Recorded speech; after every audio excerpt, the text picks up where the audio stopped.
The Book of Enoch tells the Nephilim story, how angels became corrupt, and how God cleansed the earth. Corrupted angels. The Nephilim. Tremendous lifespans, a great deluge, and ancient and advanced knowledge are a few of the topics discussed in the Book of Enoch. An ancient manuscript comprising various tales narrated by Enoch, an attested biblical figure and grandfather of Noah, who is in direct contact with the divine creator. The Ethiopian Bible is the oldest and most complete Bible in existence. It's comprised of 88 books, far surpassing the King James Version, which only has 66. The missing texts are not included in the conventional version of the Bible due to their challenging nature. Although their authors have been attested and their work revered by early Christians, the following are the missing scripts: the Book of Enoch.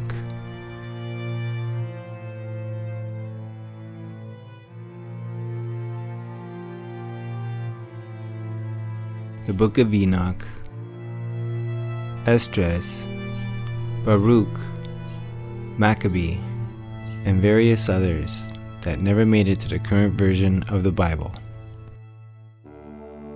Before being translated into Greek and Aramaic, the Ethiopian Bible was written in the extinct Ethiopian dialect known as Ge'ez, attesting it as the oldest holy scripture in the world.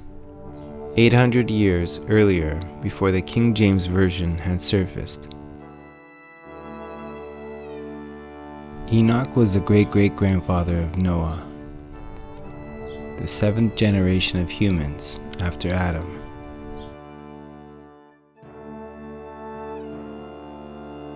Because of his rightfulness, he was chosen by God to do his bidding and deliver his words, particularly after the earth became corrupt due to the irresponsible deeds of a superior order of angels with striking human appearance, also referred to as the Watchers. Enoch was the messenger of God and the one to receive his knowledgeable words and spread them across the land. In the end, he was taken by God into his kingdom, thus escaping his earthly demise that would sooner or later be upon him. After he became the father of Methuselah, Enoch walked faithfully with God 300 years and had other sons and daughters.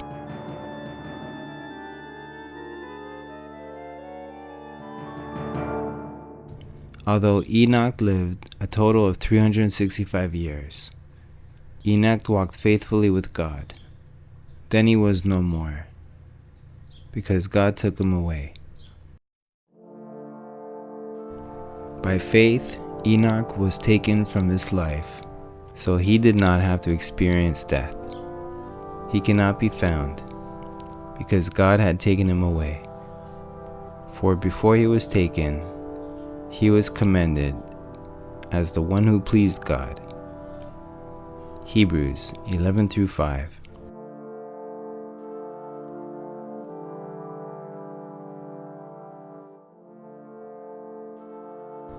It's no wonder why the Book of Enoch hadn't been included in the modern biblical version, since its content speaks of wicked angels who became fond of mortal woman and had mated with them, giving birth to the hybrid race of giant humanoids known throughout secular and biblical history as the Nephilim.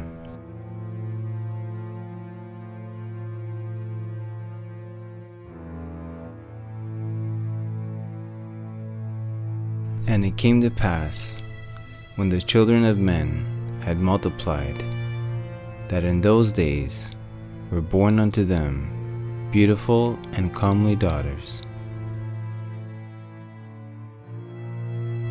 And the angels, the children of heaven, saw and lusted after them, and said to one another, Come, let us choose wives amongst the children of men, and beget us children.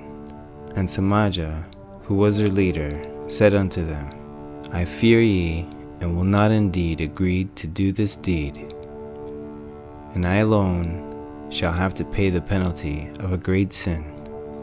And they all answered him and said, Let us all swear an oath, and all blind ourselves by mutual imprecations, not to abandon this plan, but to do this thing.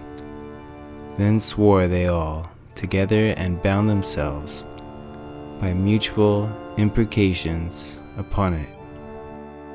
And so the angels plunged from the heavens to take wives of their own choosing, defying the Creator's judgment.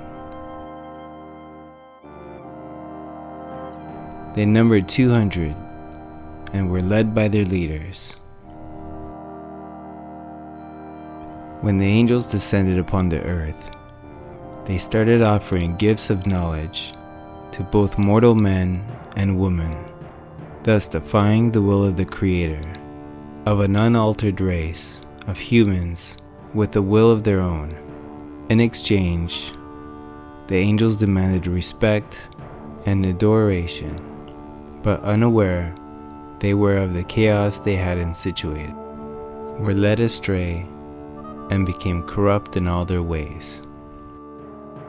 All living creatures became impeded in one way or another by the new order of things. The angels didn't realize that the humans were too unripe and gullible to be taught so much knowledge at once. And all the others together with them took on themselves wives. Each chose for himself one.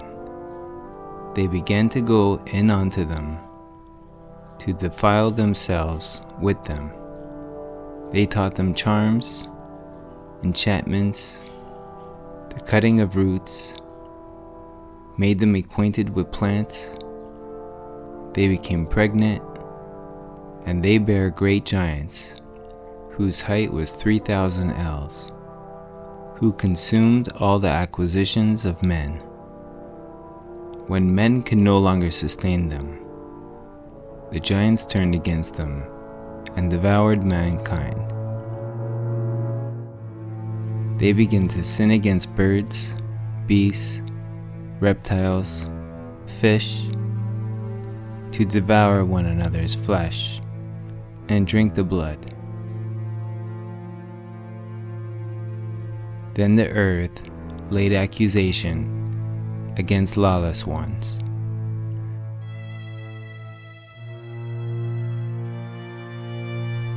The conception of the Nephilim was the first ordeal humans had to face.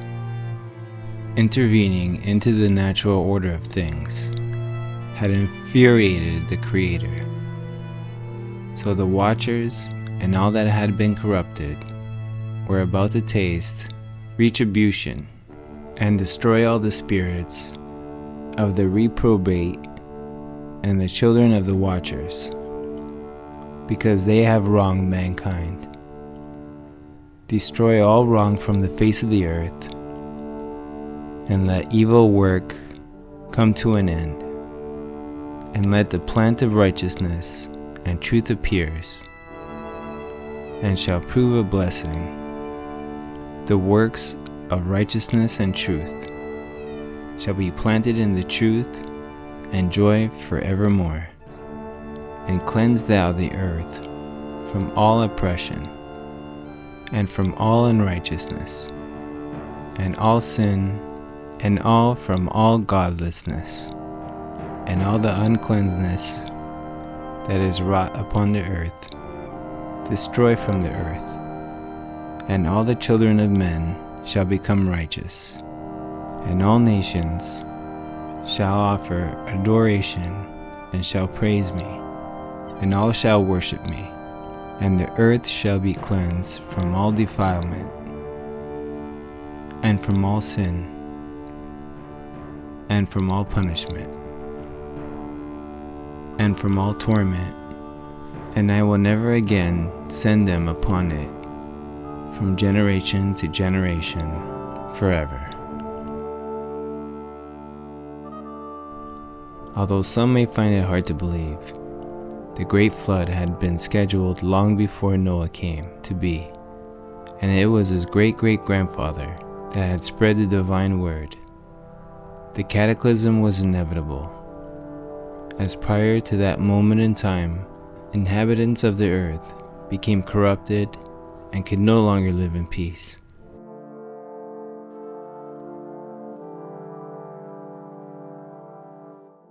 The Book of Enoch tells many controversial stories of a time in a way similar to what we experience today, but with some major differences. Before the Great Deluge, humans had tremendous lifespans, fact attested by the Sumerian king's list and the Egyptian pharaoh's timeline. Although historians still consider this time frame in human history as unapproved and fictional, there are numerous accounts speaking of those days when gods walked among men.